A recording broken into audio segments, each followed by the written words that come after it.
Ayan, so hello mga guys. May chikang pangmalupitan na naman tayo para sa ating mga account, no? Ikaw ba'y aware sa ganitong nangyayari sa iyong account? So ganito po ang nangyayari sa account natin ngayon. Kagaya ba ng account mo yung account ko ngayon? Ayan, so kung ganyan ang account mo, matuwa ka na, Inday, Dudong, Boss, Madam. Dahil ito pala ay may magandang benepisyo para sa ating mga ka-wonders.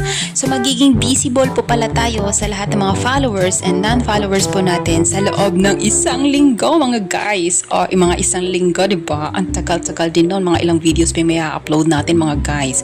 So ang dapat lang po natin gawin ay mag-upload po tayo ng mag-upload ng may mga moral lesson na video hanggang sa ma-extend pa ng hanggang 2 linggo ang inyong mga account, ang ating mga account, lahat ng mga account.